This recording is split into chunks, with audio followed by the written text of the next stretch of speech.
Hello friends, आज हम पढ़ेंगे करंट अफेयर्स वीकली फरवरी फर्स्ट वीक का ये वीकली करंट अफेयर्स है। इसमें ये लगभग वीडियो 25 से 30 मिनट का होगा। इसमें हम लोग टोटल 13 पॉइंट क्लियर करेंगे। आप लोगों को वीडियो अच्छा लगे तो सब्सक्राइब कीजिएगा।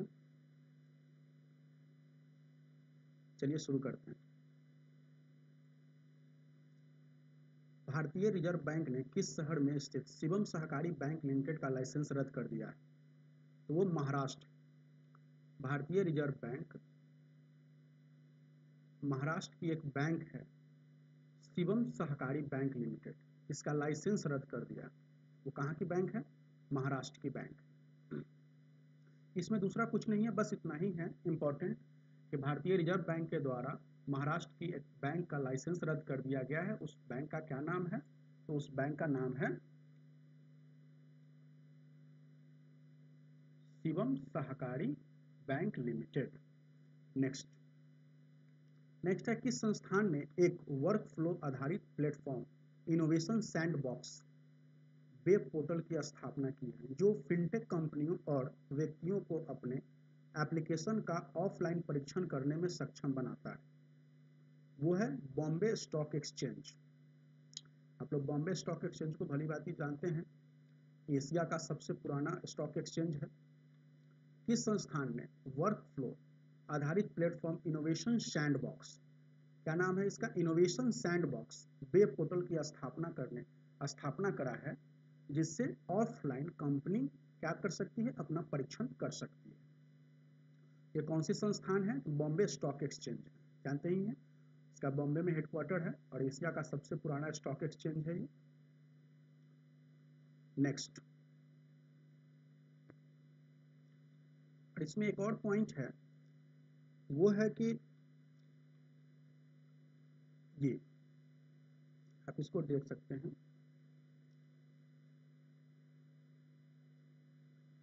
इनोवेशन सैंडबॉक्स को भारतीय प्रतिभूति एवं विनियमन बोर्ड सेबी जिसको बोलते हैं, दिशा निर्देश के अनुसार स्थापित किया गया है। ये सेबी के कंट्रोल में रहता है। सेबी के दिशा निर्देश के अनुसार इनोवेशन सैंडबॉक्स को स्थापित किया गया है। किसके दिशा निर्देश के अनुसार? सेबी के दिशा निर्देश के अनुसार। पोर्टल का उद्देश्य क्या होगा?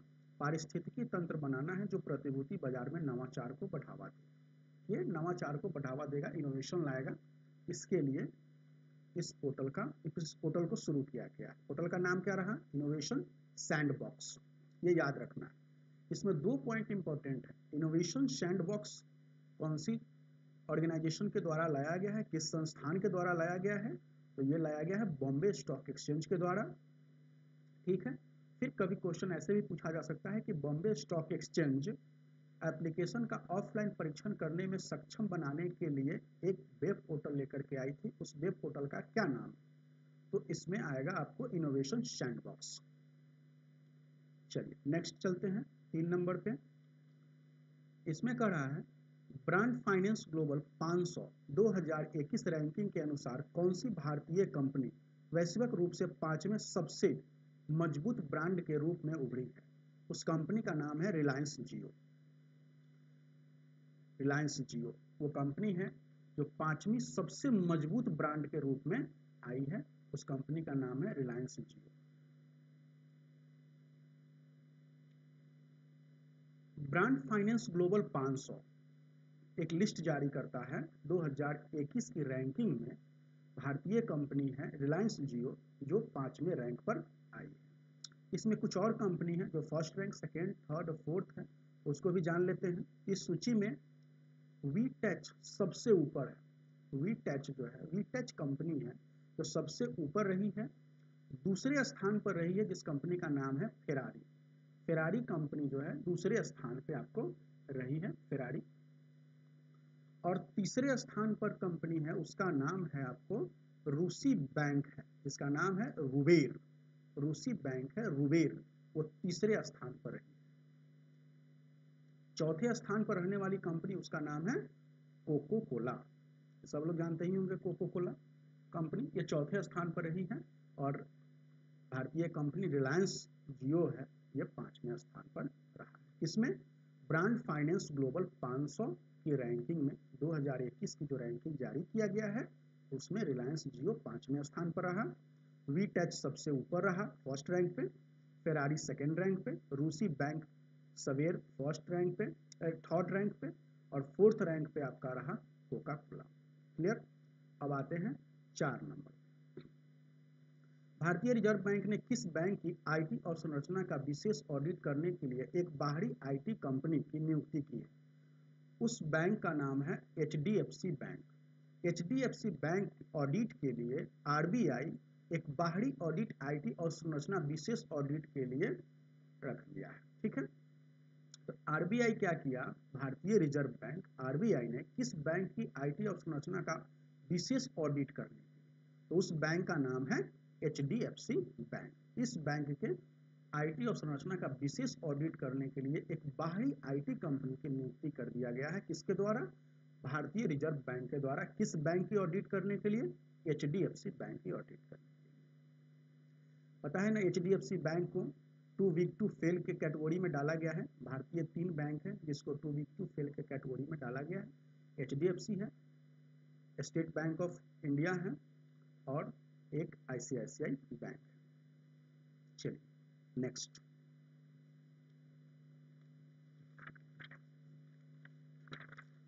नेक्स्ट 5 नंबर में आते हैं।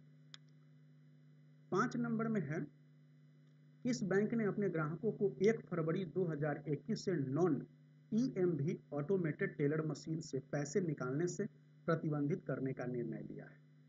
तो कौन सा बैंक है वो? उस बैंक का नाम है Punjab national bank. Punjab national bank 1 फरवरी 2021 से नॉन ईएमवी एटीएम से पैसे निकालने से प्रतिबंधित कर दिया है। इसमें एक पॉइंट है आपको, नॉन ईएमवी। ये क्या होता है नॉन ईएमवी? नॉन ईएमवी अभी देखते होंगे, जो भी एटीएम कार्ड आ रहा है उस सब पर एक चिप लगा हुआ रहता है, वही चिप है ईएमवी। तो जो बिना ईएमवी वाले एटीएम है उससे पैसे निकालने से पंजाब नेशनल बैंक प्रतिबंधित कर दिया है। अब उससे आप पैसे नहीं निकाल सकते। ठीक है, कब से यह लागू हो रहा है? 1 फरवरी 2021 से इसको लागू कर रहा है। ठीक है, तो इसमें जान गए कौन सी बैंक रोकी है, कब से रोका जा रहा है और किस लिए रोका जा रहा है।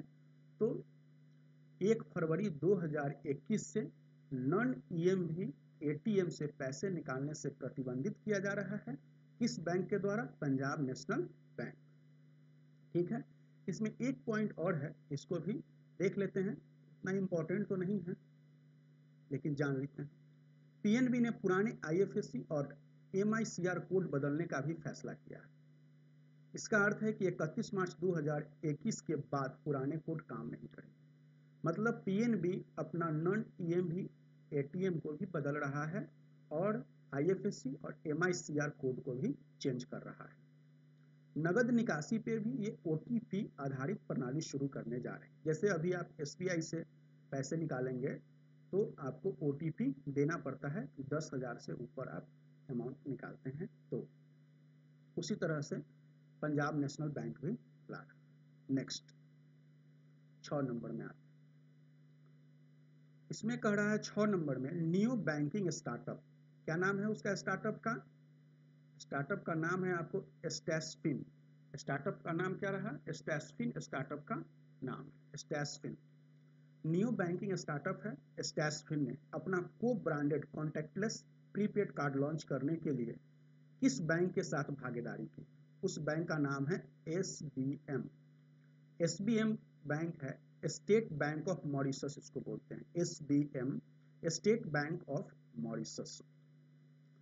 स्टेट बैंक ऑफ मॉरिशस के साथ कौन भागीदारी किया है को branded contactless prepaid card launch करने के लिए? तो नियो बैंकिंग स्टार्टअप है, नाम है उसका स्टैशफिन। इसमें और कुछ नहीं है, बस इतना ही है। स्टेट बैंक ऑफ मॉरिशस उसको बोला जाता है, एसबीएम को। देखिए अभी थोड़ा देर पहले आपको ईएमवी के बारे में बताए थे कि वो एक चिप लगा हुआ होता है, यहाँ पे इसको बताया है। वीजा संचालित कार्ड एक कॉन्टैक्टलेस ईएमवी चिप के साथ आता है जो कार्डधारकों को धनराशि तक 24/7 पहुंच प्रदान करता है। तो ये एक चिप होता है जो एटीएम कार्ड में लगा हुआ होता है। क्लियर? चलिए नेक्स्ट 7 नंबर में चलते हैं। 7 नंबर में कह रहा है किस मोटर निर्माता ने सॉफ्टवेयर, आर्टिफिशियल इंटेलिजेंस और क्लाउड कंप्यूटिंग नई उपभोक्ता सेवाएं विकसित करने में सहयोग के लिए अल्फाबेट के गूगल के साथ साझेदारी की? उस कंपनी का क्या नाम है? उस कंपनी का नाम है फोर्ड मोटर कंपनी। उस कंपनी का क्या नाम हुआ? फोर्ड मोटर कंपनी नाम है उसका। तो किस मोटर निर्माता कंपनी, तो कौन मोटर निर्माता कंपनी हुआ? फोर्ड मोटर निर्माता कंपनी क्या किया है? Software, artificial intelligence, cloud computing ये सब सेवाएं विकसित करने के लिए सहयोग के लिए अल्फाबेट की एक कंपनी है, अल्फाबेट पेरेंट कंपनी, और उसकी एक कंपनी है गूगल, गूगल की पेरेंट कंपनी है अल्फाबेट, तो गूगल के साथ साझेदारी की। इसमें 2 क्वेश्चन इंपॉर्टेंट है। एक, वो मोटर निर्माता कंपनी कौन है? तो फोर्ड मोटर निर्माता कंपनी है। दूसरा, किसके साथ सहयोग किया गया है? Software, AI, artificial intelligence, cloud computing के लिए तो गूगल के साथ साझेदारी की गई है जो अल्फाबेट की कंपनी है। इसमें इतना ही। नेक्स्ट 8 नंबर में चलते हैं। 8 नंबर में कह रहा है भारतीय रिजर्व बैंक ने, आरबीआई, भारतीय रिजर्व बैंक ने कितनी परिसंपत्ति वाली चुनिंदा गैर बैंकिंग वित्तीय कंपनियों के लिए रिस्क बेस्ड इंटरनल ऑडिट प्रणाली का अनावरण किया? इसमें क्या होगा इसको समझते हैं। आरबीआई के द्वारा कहा गया है कि कितना परिसंपत्ति जब हो जाएगा गैर बैंकिंग वित्तीय कंपनी का, मतलब कि एनबीएफसी का, नॉन बैंकिंग फाइनेंशियल कंपनी का, तो वो company risk based internal audit में आ जाएगा, आरबीआईएम प्रणाली का में के अंतर्गत आएगा। तो वो अमाउंट है 5,000 करोड़ से अधिक रुपए का अगर परिसंपत्ति हो जाता है तो वो एनबीएफसी आपको रिस्क बेस्ड इंटरनल ऑडिट के तहत आ जाएगा। ये आरबीआई के द्वारा बोला गया। यही कह रहा है कि भारतीय रिजर्व बैंक ने कितनी परिसंपत्ति वाली चुनिंदा गैर बैंकिंग वित्तीय कंपनियों के लिए रिस्क बेस्ड इंटरनल ऑडिट प्रणाली का अनावरण किया। तो कितना अमाउंट होना चाहिए? 5,000 करोड़ रुपए से अधिक का अमाउंट होगा तो एनबीएफसी को रिस्क बेस्ड इंटरनल ऑडिट प्रणाली का अनावरण किया जाएगा। क्लियर? आइए नेक्स्ट 9 नंबर में चलते हैं।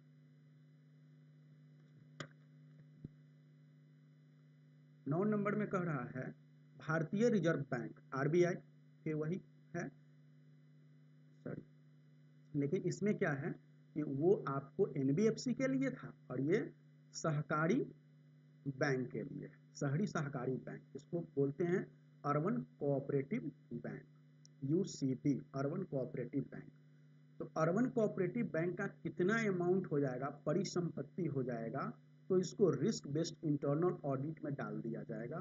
तो वो अमाउंट है 500 करोड़।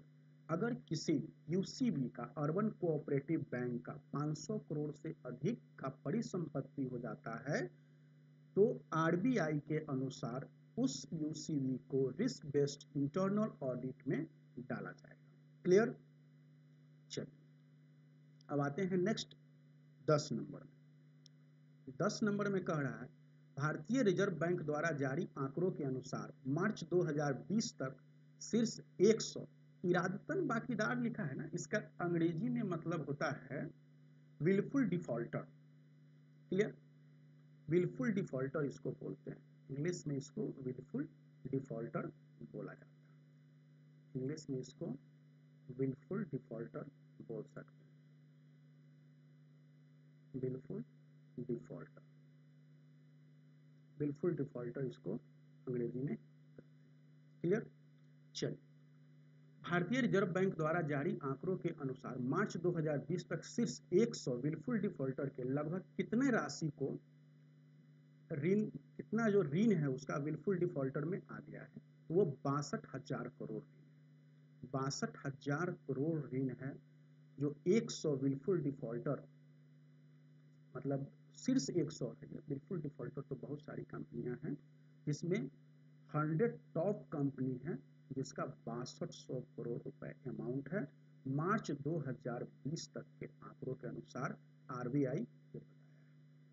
यहाँ लिखा है कि आरबीआई के द्वारा जारी एक आंकड़ा किया गया है, उसके अनुसार कह रहा है कि मार्च 2020 तक टॉप 100 विलफुल डिफॉल्टर कंपनी का लगभग कितना अमाउंट है, तो 62,000 करोड़ अमाउंट है। इसमें एक लाइन लिखा है, ये एग्जाम के लिए हो सके इंपॉर्टेंट नहीं हो, लेकिन ऐसे जान लेते हैं। कह रहा है कि भारतीय रिजर्व बैंक द्वारा सूचना के अधिकार अधिनियम के कार्यकर्ता विश्वनाथ गोस्वामी, ये कार्यकर्ता का नाम है विश्वनाथ गोस्वामी, के साथ साझा किए गए आंकड़े दर्शाते हैं कि मेहुल चौकसी के स्वामित्व वाली गीतांजलि जेम्स जो है विलफुल डिफॉल्टर, जिसकी अमाउंट कितना है 5,071 करोड़ रुपए है, जो एनपीए हो गया है। मेहुल चौकसी की एक कंपनी है गीतांजलि जेम्स, जिसका सिर्फ एक कंपनी है मेहुल चौकसी की गीतांजलि जेम्स, जिसका एनपीए कितना है 5,071 करोड़ रुपए है, और टोटल 100 टॉप का कितना है 62,000 करोड़ रुपए। चलिए नेक्स्ट 11 में आते हैं। भारतीय प्रतिभूति एवं विनियमन बोर्ड द्वारा इनोवेशन सैंडबॉक्स के संशोधित उद्देश्य और पात्रता।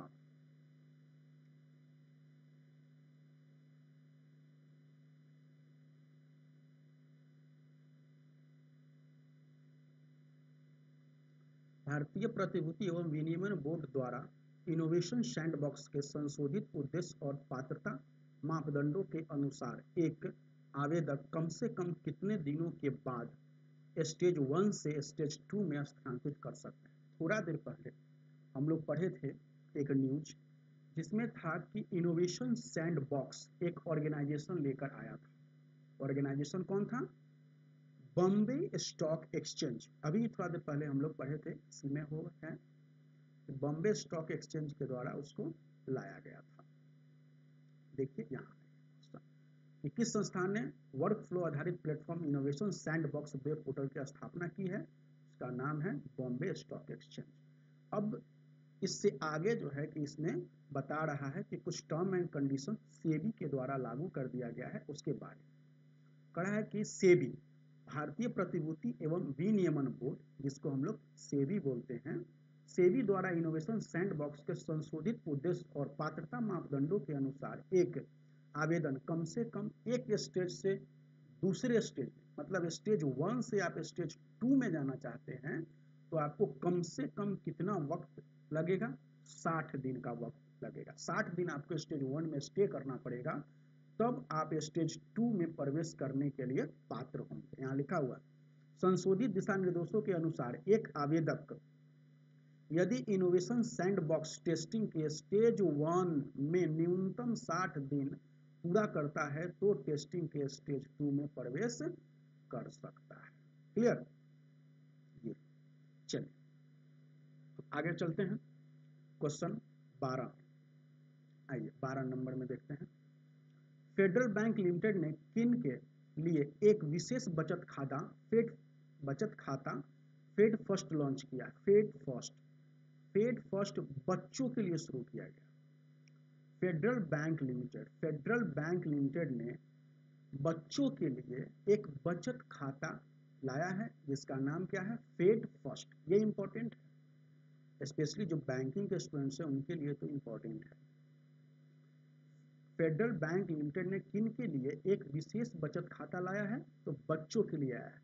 इसमें एक चीज मेंशन नहीं किया है कि बच्चों का उम्र क्या होगा, एज लिमिट क्या होगा, तो वो 18 ईयर्स एज लिमिट होगा बच्चों का। सॉरी, एक मिनट रुकिए,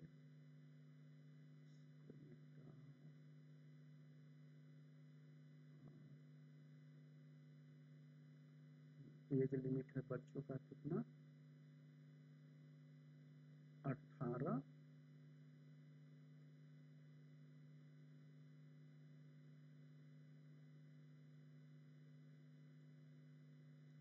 साल। क्लियर? बच्चों का एज लिमिट कितना हुआ, 18 साल बच्चों का एज लिमिट है।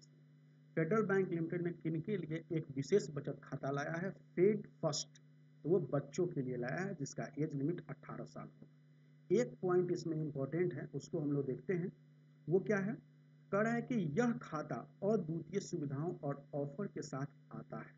खाता धारक को, जो खाता धारक होंगे, अकाउंट होल्डर्स होंगे, उनको 2500 रुपये दैनिक निकासी, मतलब पर डे के हिसाब से 2500 रुपये निकासी कर सकते हैं, और 10,000 रुपये पॉस या ई कॉम सीमा के साथ Fed First account, Fed First contactless debit card प्रदान करता है। ठीक है, और इसमें है जैसे इंटरनेट बैंकिंग है, मोबाइल अलर्ट है, ईमेल अलर्ट है, मुफ्त ऑनलाइन सुविधाएं, ये सब भी अवेलेबल करवाएगा। लेकिन इसमें मेनली क्या क्या है, तो फेडरल बैंक है, फेड फर्स्ट एक बचत खाता लॉन्च किया है बच्चों के लिए जिसका एज लिमिट 18 साल होगा, और इसमें 2500 रुपया पर डे के हिसाब से आप निकासी कर सकते हैं, 10,000 रुपये तक पॉस या ई कॉम के सीमा बता दिया है, और सुविधा में internet banking, mobile alert, email alert और मुफ्त ऑनलाइन सुविधाएं देगा। लास्ट पॉइंट है आज का हम लोग का, और उसको देखते हैं। एक मिनट, इसको इरेज कर दे पहले हम लोग।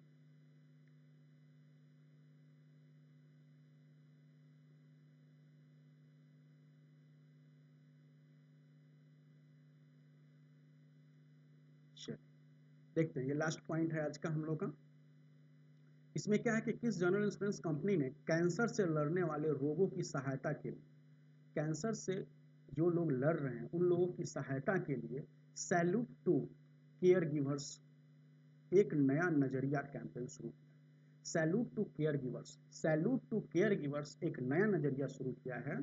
कौन कंपनी है वो जनरल इंश्योरेंस कंपनी, उसका नाम है भारतीय एक्सा जनरल इंश्योरेंस।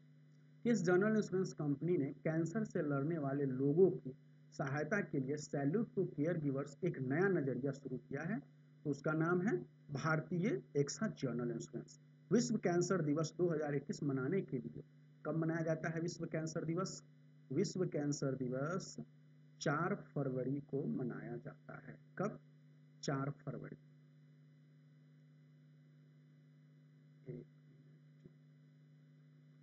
विश्व कैंसर दिवस 4 फरवरी। इतना गंदा आप लोग कभी देखे भी नहीं होंगे राइटिंग, दरअसल में ये मैं नया हूँ ना तो लिखने का आदत नहीं है अभी।